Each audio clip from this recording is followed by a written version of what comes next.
ಗೋವಿಂದವ್ರೆ, ನೀವು ಸಿಕ್ಕಿಲ್ಲ ಒಂದು 2 ವಾರ, ಅದಕ್ಕೆ ಯಾರೂ ಸಿಕ್ಕಿಲ್ಲ ಅಂದ್ಬಿಟ್ಟು ನಮ್ಮಂಥವ್ರ ಮೇಲೆ ದಾಳಿ ಮಾಡ್ತಾ ಇದ್ದೀರಾ. ಹೇಳಿ ಸರ್. ನೋಡಿ, ಇದು ಹೊಸದೇನಲ್ಲ ಆಪೋಸಿಷನ್ ಲೀಡರ್ಸಿಗೆ.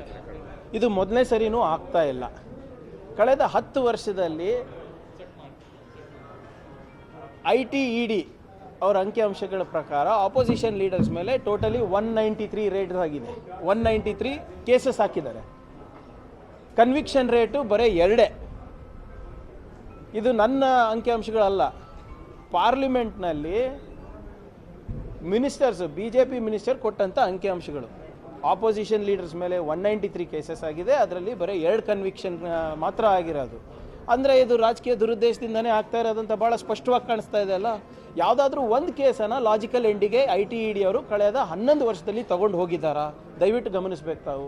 ಸುಪ್ರೀಂ ಕೋರ್ಟ್ ಅವರು ಕೂಡ ಚಾಟಿ ಬೀಸಿದ್ದಾರೆ ITED ಮೇಲೆ. ನಿಮ್ಮ ರೇಟ್ಗಳೇನಿದೆ, ನಿಮ್ಮ ಕೇಸಸ್ಗಳೇನಿದೆ, ಇದು ಭಾಳ ಸೆಲೆಕ್ಟಿವ್ ಆಗ್ತಾ ಇದೆ, ಇದು ದುರುದ್ದೇಶದಿಂದ ಆಗ್ತಾ ಇದೆ ಅಂತ ಚೀಮಾರಿ ಕೂಡ ಹಾಕಿರೋದು ಇದೆ. ಸೊ ಇದೇನು ಹೊಸದಲ್ಲ. ಏನೇ ಇದ್ರೂ ಕೂಡ ವಿರೋಧ ಪಕ್ಷದ ನಾಯಕರು ಯಾರು ನಾವೆಲ್ಲ ಇದ್ದೀವಿ, ಇದೆಲ್ಲ ಎದುರಿಸ್ತೀವಿ. ಕೇಂದ್ರ ಸರ್ಕಾರ ಅವರು ಹೇಳ್ದಂಗೆ ಕೇಳಬೇಕು, ಅವ್ರ ತತ್ವ ಸಿದ್ಧಾಂತ ಹೋಗಬೇಕು, ಅವ್ರ ವಿರುದ್ಧ ಮಾತಾಡಬಾರ್ದು, ಅವರಿಗೆ ಪ್ರಶ್ನೆ ಕೇಳಬಾರ್ದು ಅಂದ್ಬಿಟ್ಟು ಇವೆಲ್ಲ ನಡೀತಾ ಇರೋದಷ್ಟೇ. ಅದು ಬಿಟ್ಟರೆ ಇಲ್ಲಿವರೆಗೂ ಕೂಡ ED ಆಗಲಿ IT ಆಗಲಿ ಯಾವುದೂ ಕೂಡ ಪ್ರೂವ್ ಮಾಡೋಕ್ಕಾಗಿಲ್ಲ. ಅಂದರೆ ಅವರು ಅಸಮರ್ಥರ, ಏನು ದುರುದ್ದೇಶದಿಂದ ಮಾಡ್ತಾ ಇದ್ದಾರ, ನೀವೇ ಯೋಚನೆ ಮಾಡಬೇಕು. ನೋಡಿ, ಇದೇ ED ಅವರು ಒಂದು ಪ್ರೆಸ್ ರಿಲೀಸ್ ಮಾಡಿದ್ರಲ್ರಿ ಮೂಡಾ ಟೈಮ್ನಲ್ಲಿ. ಏನು ಬೇರೆ ರಾಷ್ಟ್ರಕ್ಕೆ ದುಡ್ಡು ಹೋಗಿದೆ ಅಂತ. ಎಲ್ಲಿದೆ ಅದು? ED ಯಾವಾಗ ಎಂಟ್ರ್ ಆಗಬೇಕು? When there is money laundering. ಮೂಡಾನಲ್ಲಿ ಮನಿ ಲಾಂಡ್ರಿಂಗ್ ಆಗಿದೆಯಾ? ಪ್ರೂವ್ ಮಾಡೋಕ್ಕಾಗಿದೆಯಾ? ಆದರೆ ಅವಾಗ ಪ್ರೆಸ್ ರಿಲೀಸ್ ಕೊಟ್ಟಿದ್ದು ಇವರೇ. ಆದರೆ ಏನಾಯಿತು?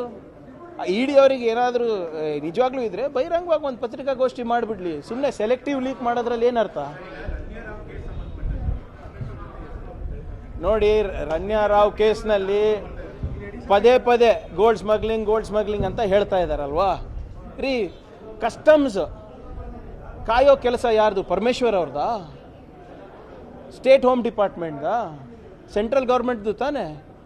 ಇವತ್ತು ಸೆಂಟ್ರಲ್ ಗೌರ್ಮೆಂಟ್ ಮಿನಿಸ್ಟರ್ಸು ಅಸಮರ್ಥರಿದ್ದಾರೆ, ಕೇಂದ್ರ ಏಜೆನ್ಸಿಗಳು ಅಸಮರ್ಥರಿದ್ದರೆ ಅದು ನಮ್ಮ ಹೋಮ್ ಡಿಪಾರ್ಟ್ಮೆಂಟಿಗೆ ಯಾಕೆ ಹೇಳ್ತಾ ಇದ್ದೀರಾ? ಗೋಲ್ಡ್ ಸ್ಮಗ್ಲಿಂಗಿಗೆ ನಮಗೇನು ಸಂಬಂಧ? ಕಸ್ಟಮ್ಸ್ ಏನು ನಮ್ಮ ಕೈನಲ್ಲಿದೆಯಾ? ಅಮಿತ್ ಶಾ ಅವ್ರಿಗೆ ಕೇಳಿ, ಯಾಕೆ ಸರ್ ಹಿಂಗೆ ಗೋಲ್ಡ್ ಸ್ಮಗ್ಲಿಂಗ್ ಆಗ್ತಾ ಇದೆ ಅಂತ. ಪರಮೇಶ್ವರ್ ಅವ್ರಿಗೆ ಕೇಳಿದ್ರೆ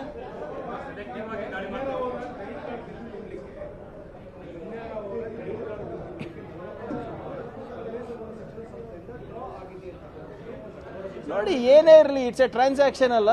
it's A digital transaction, it's A valid transaction. Illegal ಏನಿದೆ ಬರಲಿ.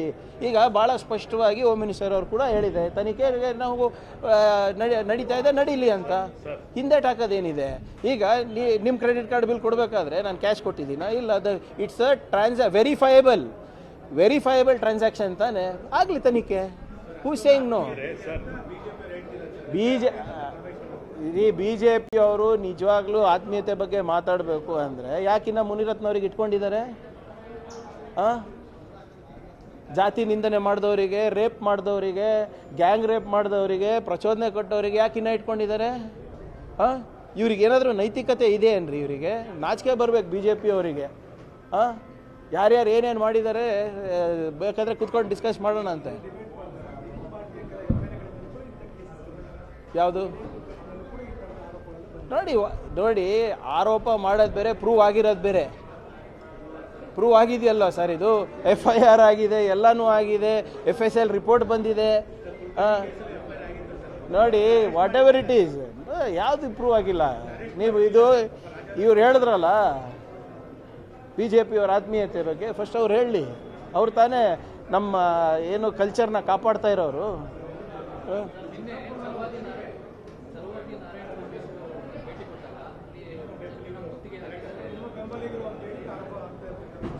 ಅವ್ರದ್ದು ಸ್ಟೇಟ್ಮೆಂಟ್ ನೋಡಿದೆ ನಾನು. ಒಂದು ಸ್ಪಷ್ಟವಾಗಿ ಹೇಳ್ಬಿಡ್ತೀನಿ ಎಲ್ಲ ನಮ್ಮ ಮೀಡಿಯಾ ಸ್ನೇಹಿತರಿಗೆ.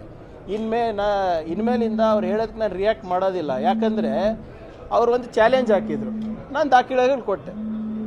ಅವ್ರಿಗೆ ಸ್ವಲ್ಪನ ಗೌರವ ಇದ್ದರೆ ರಾಜೀನಾಮೆ ಕೊಟ್ಟು ಅವ್ರು ಏನು ಪ್ರಶ್ನೆ ಕೇಳ್ತಾರೆ ಎಲ್ಲಿ ಕೇಳ್ತಾರೆ ಅದಕ್ಕೆ ಉತ್ತರ ಕೊಡ್ತೀನಿ. ಅಲ್ಲಿ ತನಕ ಕೊಡೋಕ್ಕೆ ನನಗೆ ಇಷ್ಟ ಇಲ್ಲ. ನಂಬರ್ 1. ನಿನ್ನೆ ವಿಚಾರದ ಬಗ್ಗೆ ಅವರೇನು ಹೇಳಿದ್ರು, ಪ್ರಿಯಾಂಕರ್ಗೆ ಪ್ರೇರಣೆ ಕೊಟ್ಟಿದ್ದಾರೆ ಅದಕ್ಕಾಗಿದೆ ಅಂತ. ಅವರು ಪ್ರಚೋದನೆ ಕೊಟ್ಟಿದ್ದು ಹೇಳಿಲ್ಲ. ಏನಂದ್ರು, ನನಗೆ ನಾಯಿ ಅಂತ ಹೇಳಿದ್ರು. ಕರೆಕ್ಟಾ? ಈಗ ನಾಯಿ ಅಂತ ಹೇಳ್ಬಿಟ್ಟು ಚಿತ್ತಾಪುರಿಗೆ ಬಂದರೆ ಅವರಿಗೇನು ಪದ್ಮಭೂಷಣ್ ಕೊಡಬೇಕಾ, ಭಾರತ ರತ್ನ ಕೊಡಬೇಕಾ?